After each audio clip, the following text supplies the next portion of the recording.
बात करते हैं दिल्ली से। केंद्रीय मंत्रिमंडल की आज अहम बैठक है। वैक्सीनेशन अभियान को लेकर चर्चा हो सकती है।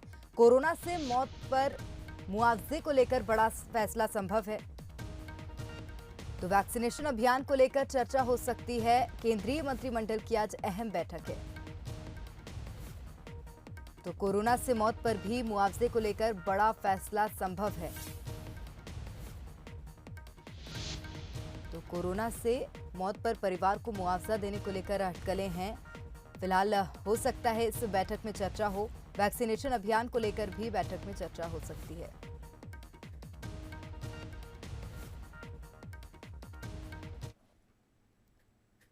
आगे बढ़ते हैं। आज से भारत और अमेरिका के बीच युद्धाभ्यास है। हिंद महासागर में भारत और अमेरिकी नौसेना युद्धाभ्यास करेंगी। तो भारत के सुखोई जगुआर जैसे विमान शामिल होंगे और अमेरिका की तरफ से न्यूक्लियर एयरक्राफ्ट शामिल होगा। तो भारत और अमेरिका के बीच युद्धाभ्यास है आज से। हिंद महासागर में भारत और अमेरिकी नौसेना युद्धाभ्यास करेंगी। अमेरिका की तरफ से न्यूक्लियर एयरक्राफ्ट शामिल होगा, वहीं भारत की ओर से सुखोई।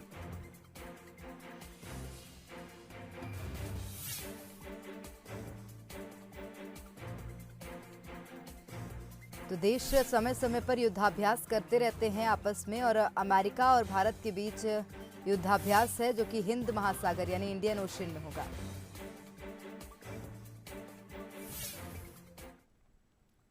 आगे बढ़ते हैं। मध्य प्रदेश की बात करेंगे, जहां ज्योतिरादित्य सिंधिया की सक्रियता बढ़ी है। आज ज्योतिरादित्य सिंधिया भोपाल आएंगे, मंत्री और विधायकों से मुलाकात करेंगे।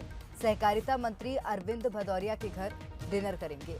विधानसभा अध्यक्ष गिरीश गौतम, वीडी शर्मा के घर भी सिंधिया जाएंगे। 1 महीने में दूसरी बार प्रदेश दौरे पर हैं सिंधिया।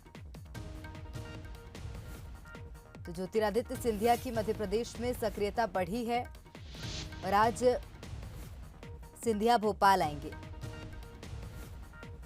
तो मंत्री और विधायकों से भोपाल में मुलाकात करेंगे और सहकारिता मंत्री अरविंद भदौरिया के घर डिनर करेंगे।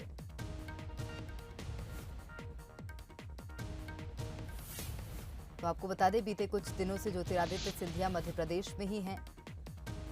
गुना का दौरा किया था बीते दिन, शिवपुरी के दौरे पर भी थे और आज भोपाल आएंगे।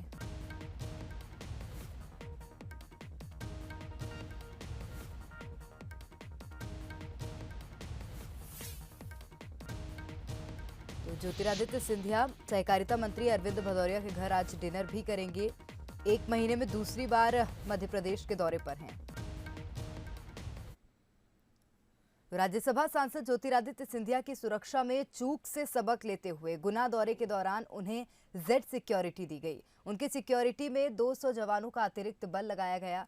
खुद एसपी पीछे पायलटिंग कर रहे थे। गुना पहुंचे सांसद ज्योतिरादित्य सिंधिया का स्वागत मंत्री महेंद्र सिंह सिसोदिया ने किया।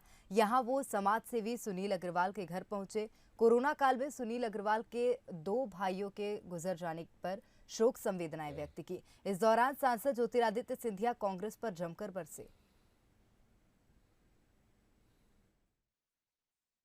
आज गुना दौरे पर आए हैं, जिस तरीके से कोविड का रहा था और यहाँ देखा जाए तो कांग्रेस पार्टी द्वारा नकारात्मक भूमिका निभाई गई। कांग्रेस पार्टी से प्रदेश और देश की जनता अपेक्षा क्या कर सकती है? यही कर सकती है। इनकी सोच ओछी राजनीति से कभी होती है। सकारात्मक योगदान देना नहीं, स्वयं क्वारंटीन में चले गए, न एक व्यक्ति की मदद हुई। और जहाँ एक भारतीय जनता पार्टी का कार्यकर्ता सेवा ही संगठन ने जो राष्ट्रीय अध्यक्ष ने मनोनीत किया था, उसके आधार पर एक गरीब व्यक्ति की सेवा के लिए ऊपर से नीचे तक कार्य करता लगा। यही भारतीय जनता पार्टी का असली चरित्र है। जहाँ तक देखा जाए कि इस महीने क्या मंत्रिमंडल केंद्र में विस्तार हो सकता है? मैं तो मुझे जानते हो, मैंने सदैव जानते हो। मैं तो सिर्फ विस्तार पूछ रहा हूँ। मैं तो लगा हूँ काम पे। जिस तरीके से अभी जिस तरीके से धर्मांतरण हो रहा है, हमारा लगातार धर्मांतरण किया जा रहा है। अभी जानकारी आई है कि उत्तर प्रदेश में काफ़ी धर्मांतरण हुआ है। मुझे इसकी सूचना नहीं है, जिस बात की सूचना नहीं है मैं जिन्होंने स्पष्ट अभी मंत्रिमंडल पर कुछ नहीं बोला है, क्योंकि उनकी शुरू से आदत रही है, क्योंकि मंत्रिमंडल जो विस्तार है केंद्र का काम है, इस पर मैं कुछ नहीं बोलूँगा। और कांग्रेस पार्टी का क्या रुख है? या तो ये वैक्सीन गलत है, वैक्सीन मत लो, वैक्सीन अप्रूव नहीं है, वैक्सीन में कुछ चमड़ी है, और आज वही लोग जो आरोप लगा रहे थे और वही लोग जो वैक्सीन के बारे में भ्रम फैला रहे थे, वही लोग भागम भाग जाकर वैक्सीन लगाने के कतार में खड़े हुए हैं। यही कांग्रेस की नीति है, और कांग्रेस अपने आप इसी स्थिति पर, जो आज वर्तमान की स्थिति कांग्रेस की है, उससे भी ढलान पे रहेगी अगर यही मानसिकता कांग्रेस की रहेगी। इसलिए प्रधानमंत्री जी ने ठीक कहा कि कांग्रेस पार्टी नामदारों की है और भारतीय जनता पार्टी कामदारों की। और बड़ी खबर आपको बताते हैं, नकुलनाथ के सांसद प्रतिनिधि बीजेपी में शामिल हुए हैं। छिंदवाड़ा सांसद प्रतिनिधि सौरभ ठाकुर ने बीजेपी की सदस्यता ली है। बीजेपी प्रदेश अध्यक्ष वीडी शर्मा ने उनको सदस्यता दिलाई है। बीजेपी कार्यालय में सौरभ ठाकुर ने सदस्यता ग्रहण की है और प्रदेश अध्यक्ष वीडी शर्मा ने उनको सदस्यता दिलाई है। तो एक बड़ा नुकसान यहां पर कांग्रेस को हो सकता है, क्योंकि नकुलनाथ के सांसद प्रतिनिधि अब बीजेपी में शामिल हो गए हैं। सौरभ ठाकुर ने बीजेपी ज्वाइन की है और बीजेपी प्रदेश अध्यक्ष वीडी शर्मा ने उनको सदस्यता दिलाई है।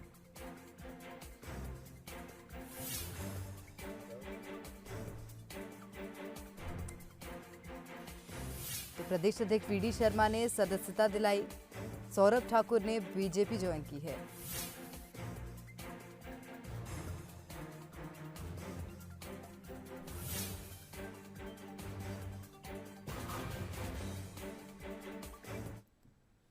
छिंदवाड़ा की बात करेंगे। वाटरफॉल से 10 लोगों का रेस्क्यू किया गया है। घोघरा वाटरफॉल पर सभी 10 लोग जो फंसे हुए थे उनको सफल बाहर निकाला गया है। जलाशय में अचानक पानी बढ़ने से लोग फंस गए थे।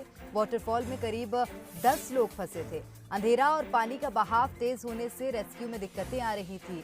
नागपुर से घोघरा वाटरफॉल में पिकनिक मनाने के लिए ये परिवार आया हुआ था और एक ही परिवार के सभी लोग बताए जा रहे हैं।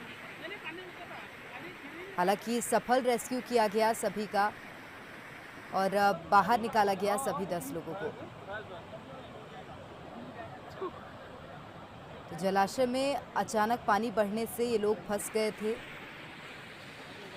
हालांकि इन सभी को बाहर निकाला गया है। अंधेरा और पानी का बहाव तेज होने से रेस्क्यू में दिक्कतें आ रही थी।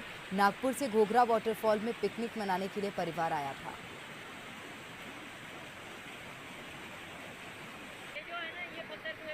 तो आपको बता दें, एक ही परिवार के सभी 10 लोग थे। हालांकि सभी का सफल रेस्क्यू किया गया और बाहर निकाला गया।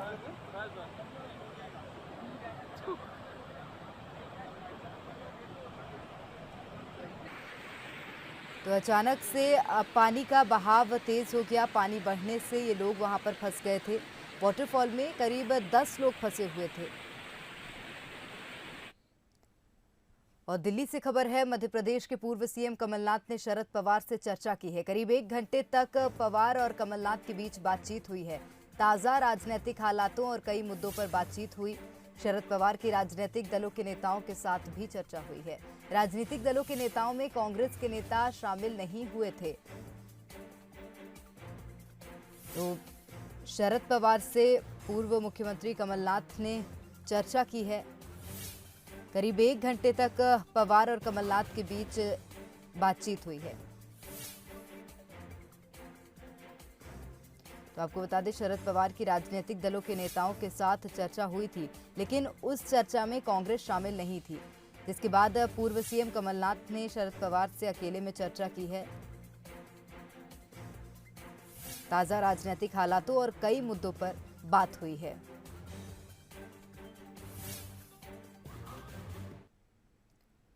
तो एनसीपी प्रमुख शरद पवार ने मंगलवार को विपक्षी नेताओं की एक अहम मीटिंग बुलाई। ये मीटिंग राष्ट्र मंच के बैनर तले पवार के दिल्ली स्थित घर पर हुई। ये बैठक मौजूदा राजनीतिक हालातों पर चर्चा के लिए बुलाई गई।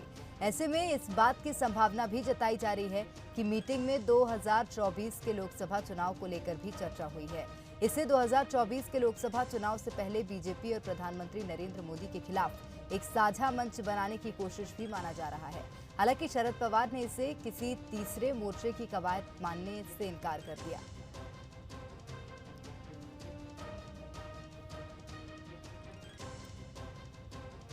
तो मंगलवार को विपक्षी नेताओं की अहम मीटिंग शरद पवार ने बुलाई थी, जो कि दिल्ली स्थित उनके घर पर हुई।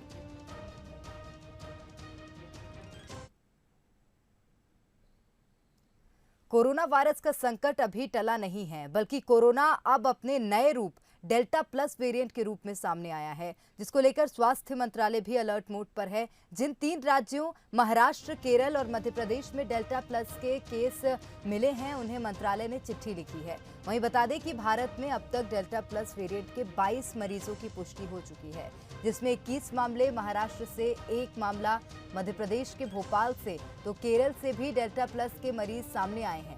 इसलिए आप सावधान हो जाइए, लापरवाही की तो सोचिए भी मत, क्योंकि वैज्ञानिक कहते हैं कि ये वेरिएंट वैक्सीन और इम्यूनिटी को भी चकमा दे सकता है। भले प्रदेश अब अनलॉक हो गया हो, लेकिन ध्यान रहे कि सावधानी आपको उतनी ही रखनी है।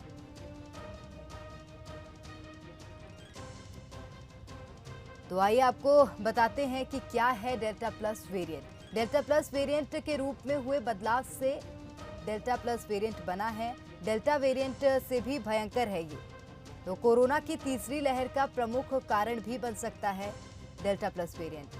तो डेल्टा प्लस वेरिएंट वैक्सीन और इम्यूनिटी दोनों को चकमा दे सकता है। स्पाइक प्रोटीन में बदलाव से डेल्टा प्लस वेरिएंट बना है। वायरस का सबसे जरूरी हिस्सा होता है स्पाइक प्रोटीन, तो स्पाइक प्रोटीन से ही वायरस मानव शरीर में इन्फेक्शन करता है। डेल्टा प्लस वेरिएंट पर चल रही स्टडीज के अनुसार इस तरह के तथ्य सामने आए हैं।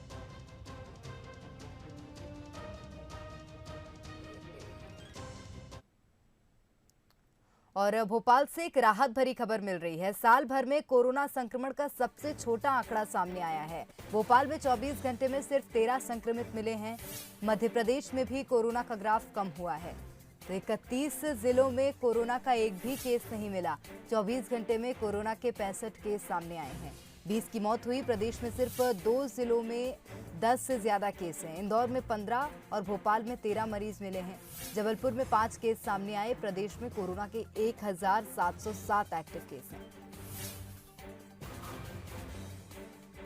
तो साल भर में कोरोना संक्रमण का सबसे छोटा आंकड़ा राजधानी भोपाल से सामने आया है। बीते 24 घंटे में 13 मरीज मिले हैं।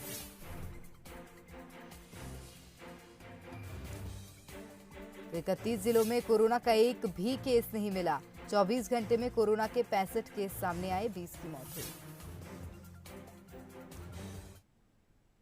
सीएम शिवराज सिंह चौहान ने क्राइसिस मैनेजमेंट ग्रुप्स और वैक्सीनेशन महाअभियान से जुड़े लोगों के साथ वर्चुअल बैठक की। इस दौरान सीएम शिवराज ने वैक्सीनेशन महाअभियान के पहले दिन रिकॉर्ड टीकाकरण को लेकर इस अभियान से जुड़े लोगों की तारीफ की। साथ ही उन्होंने कहा कि भले ही अभियान का आगाज जोरदार हुआ है, लेकिन हमें उन इलाकों को भी चुनना है जहां कम वैक्सीनेशन हो रहा है। उन इलाकों में भी वैक्सीनेशन की रफ्तार बढ़ानी होगी। साथ ही उन्होंने कहा कि हमें हाथ पर हाथ रखकर नहीं बैठना है। जब तक सभी लोगों को वैक्सीन नहीं लग जाती, तब तक हमें रुकना नहीं है। हम ये भी गंभीरता से देख लें, टीकाकरण के आंकड़ों से विश्लेषण कर लें कि जिन क्षेत्रों में टीकाकरण का काम पूरा हो जाता है, वहां से टीकाकरण केंद्र शिफ्ट कर लें उन इलाकों में कि जहां भी टीकाकरण कम हुआ है। अभी सेंटर के स्थान हम बदलते रहें ताकि पास में ही सेंटर टीकाकरण के लिए लोगों को मिल जाए। नए इलाके में शिफ्ट करें। हम ऐसे इलाके भी चिन्हित कर लें जहां हमको लगता है कि अभी कम वैक्सीनेशन हुआ है। बुजुर्गों ये ना सोचे कि एक दिन वैक्सीनेशन कर लिया तो अब थोड़ा आराम से बैठे, चलो हो गया काम। अभी तो 1,60,00,000 को लगी है, 5 करोड़ से ज्यादा लगनी है। पहली डोज के बाद दूसरी भी लगनी है। इसलिए रुकना नहीं है, बैठना भी नहीं है, लापरवाह भी नहीं होना है।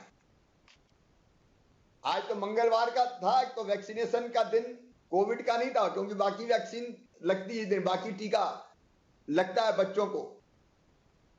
लेकिन जो 4 दिन हमारे वैक्सीनेशन के हैं, उन दिनों में हमें वही लक्ष्य प्राप्त करना है। एक दिन में वैक्सीन के डोजेज के हिसाब से लगभग हमको 4 दिनों में से हर सप्ताह, प्रत्येक सप्ताह 9 लाख से ज्यादा लगाएंगे। और टीकमगढ़ से बड़ी खबर है, जमीन विवाद में युवक की हत्या की गई। युवक पप्पू सिंह को मौत के घाट उतारा है। आरोपी ने गोली मारने के बाद मृतक को ट्रैक्टर से भी कुचला।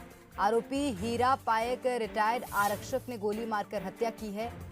आरोपी रिटायर्ड आरक्षक फरार बताया जा रहा है। बमहोरी कला थाने के रामपुर गांव की घटना है, जहां जमीन से जुड़े विवाद को लेकर हत्या की गई। युवक पप्पू सिंह को मौत के घाट उतारा।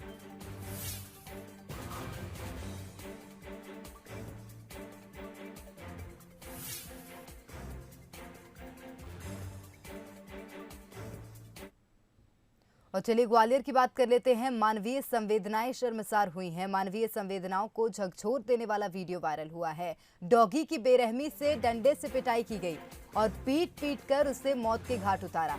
सीसीटीवी में ये पूरी घटना कैद हो गई। एनजीओ के सदस्य थाने पहुंचे, आरोपी के खिलाफ एफआईआर दर्ज करने की मांग कर रहे हैं। झांसी रोड थाने के हरिशंकरपुरम इलाके का मामला है। तो ये वीडियो और ये सीसीटीवी फुटेज आप टेलीविजन स्क्रीन पर देख सकते हैं, किस तरह एक व्यक्ति डॉगी की बेरहमी से पिटाई कर रहा है। और बड़ी बात यह है कि पीट कर उसे मौत के घाट उतार दिया। तो मानवीय संवेदनाओं को शर्मसार करती है तस्वीर।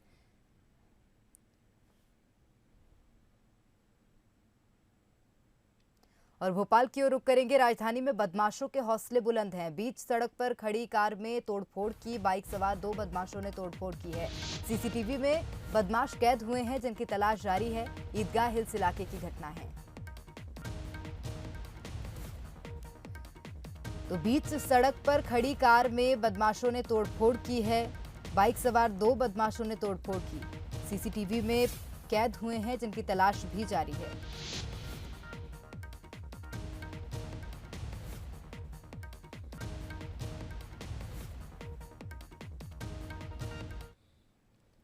और अगली खबर भी भोपाल से मिल रही है। बीडीए कॉलोनी में उपद्रवियों ने हंगामा किया। बदमाशों ने खुलेआम हत्या करने की धमकी दी है। रहवासियों ने थाने में मामला दर्ज कराया। कटारा हिल्स थाना क्षेत्र का मामला है। तो बीडीए कॉलोनी में उपद्रवियों ने हंगामा किया है। बदमाशों ने खुलेआम हत्या करने की धमकी दी। रहवासियों ने थाने में मामला दर्ज कराया है। खुलेआम हत्या की धमकी दी है बदमाशों ने।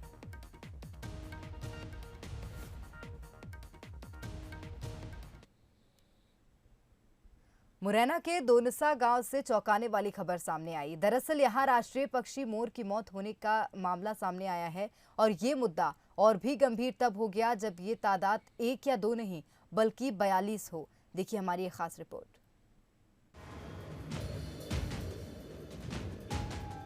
मोर को देश का राष्ट्रीय पक्षी घोषित किया गया है, इसलिए कानून में इस पक्षी के लिए विशेष प्रावधान भी किए गए हैं। लेकिन शायद कानून का पालन करवाने वाले ही इस पाठ को पढ़ना भूल गए। दरअसल दोनसा गांव में 16 जून को करीब 12 राष्ट्रीय पक्षी मोर की मौत हो गई थी। सूचना मिलने के बाद भी वन विभाग ने इस ओर कोई ध्यान नहीं दिया, जिस कारण कुछ ही समय बाद अब 30 मोरों की मौत की सूचना वन विभाग को मिली है, जिससे विभाग में हड़कंप मचा हुआ है। जिसके बाद बिसरा के सैंपल जांच के लिए सागर, जबलपुर और ग्वालियर तीनों जगह भेजे गए हैं। रिपोर्ट आने के बाद ही स्पष्ट हो पाएगा कि मोरों की मौत की क्या वजह है। 30 मोर गांव है, डोलता गांव, डोलता और ये इसके रखौरा के बीच में। तो वहाँ पर मोर मिले थे इनको कल शाम को।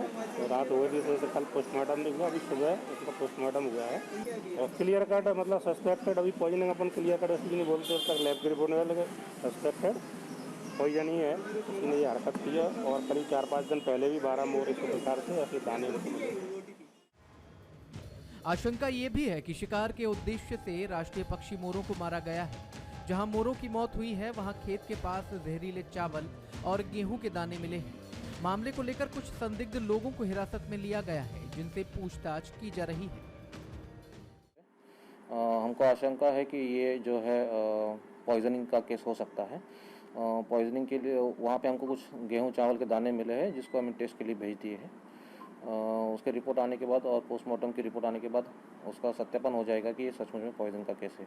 फिलहाल तो उसी आशंका को देखते हुए रेंज अफसर को सूचित किया गया कि एरिया में पूरा छानबीन करे, किसी का मूवमेंट है गांव वाले से बात करे। पूरे मामले में वन विभाग की लापरवाही साफ तौर पर नजर आती है। अगर 12 मोर की मौत के मामले को गंभीरता से लिया जाता तो शायद ये आंकड़ा 42 न पहुंचता। उमेश पारासर, बंसल न्यूज, मुरैना। आपने आम तो खूब खाए ही होंगे और मौसम भी आम का ही है, लेकिन आम खाने के बाद कभी आपने सोचा है कि यही आम आपका हुनर बन सकता है? अब आप सोच रहे होंगे कि कैसे, तो देखिए रिपोर्ट।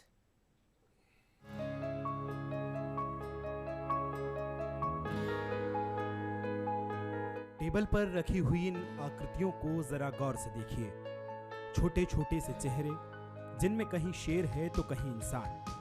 कोई चेहरा दाढ़ी में है तो कोई चश्मा पहने है। इनको देख ऐसा लग रहा है कि मानो ये कोई स्टिकर्स हैं या प्लास्टिक का कोई मुखौटा है, लेकिन ना तो ये प्लास्टिक है और ना ही ये स्टिकर्स हैं। साहब, ये आम की गुठलियां हैं जिन्हें बदनाबर के गोवर्धन ने अपने हुनर से तराशने का काम किया है, और ये गुठलियां भी अब खास हो गई हैं।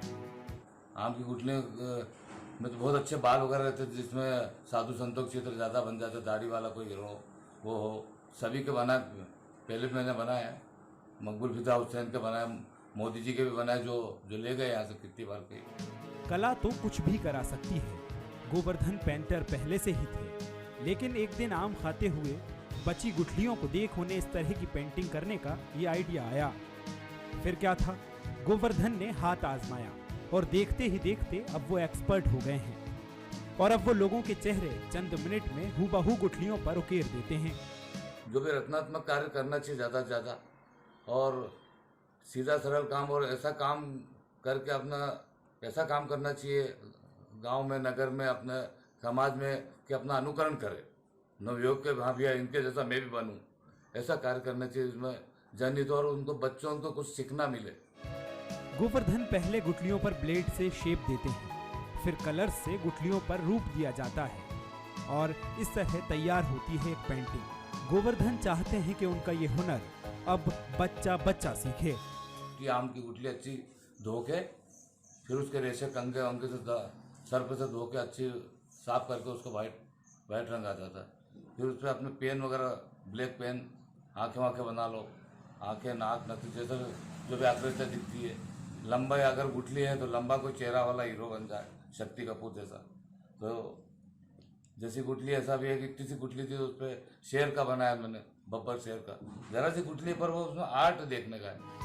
आजकल समय के साथ कला भी मॉडर्न होती जा रही है, नए आइडियाज आ रहे हैं और कलाकार नए आयाम गढ़ रहे हैं। यही कारण है कि उनके इस हुनर को हर कोई सराह रहा है, उनकी तारीफ कर रहा है।